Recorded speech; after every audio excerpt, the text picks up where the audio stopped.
François était un jour dans l'atelier où il vendait des étoffes, tout absorbé par ses pensées relatives à ses affaires, quand un pauvre apparut pour demander qu'on lui donne l'aumône pour l'amour de Dieu.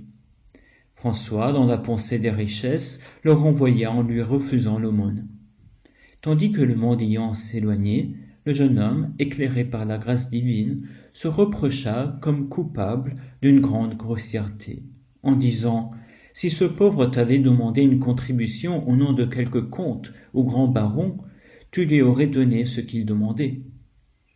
Combien de fois aurais-tu dû le faire, s'il te priait au nom du roi des rois et du Seigneur de l'univers ?» Et pour cette raison, il proposa dans son cœur que désormais à personne il ne refuserait ce qui lui était demandé au nom d'un si grand Seigneur. Et il rappela le pauvre, lui fit une grande aumône. Frères et sœurs, nous avons entendu ce passage très beau tiré des premiers témoignages de l'ordre des frères mineurs.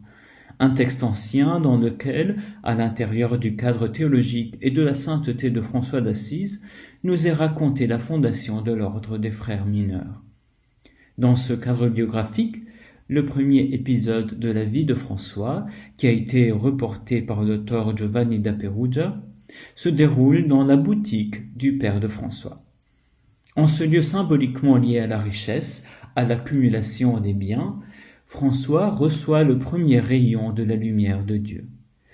François est illuminé par la grâce divine précisément au moment où il est totalement absorbé par le travail paternel, par la vente de tissus, par l'accumulation d'argent.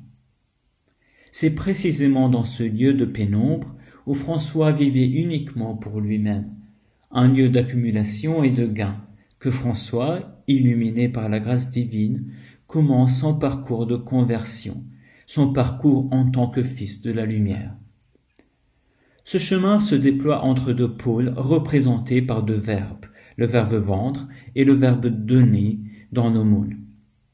Entre ces deux pôles, François commence son parcours en tant que fils de la lumière.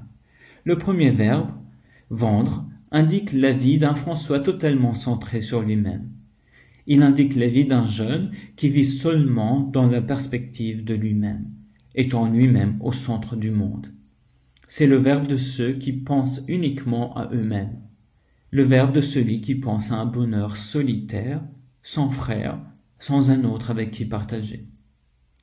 Au pôle opposé, François expérimente la joie de donner dans l'aumône, la joie de la gratuité, la joie de donner gratuitement par amour de Dieu.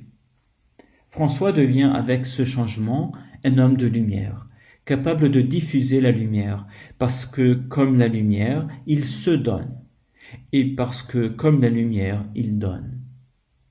De même que la lumière ne peut pas ne pas se donner, François devient homme éclairé, parce que de la lumière, il prend la caractéristique la plus belle et la plus naturelle, celle de se donner gratuitement, de se diffuser. Pour revenir à nous, frères et sœurs, en ce temps, nous aussi nous sommes suspendus entre ténèbres et lumière. Entrons dans nos magasins de tissus.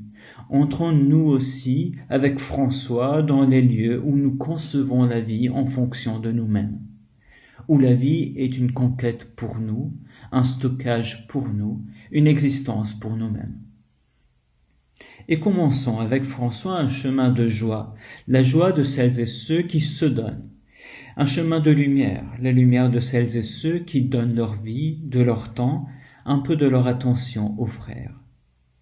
Nous pourrons dire avec François, la lumière augmente en nous et autour de nous en se donnant.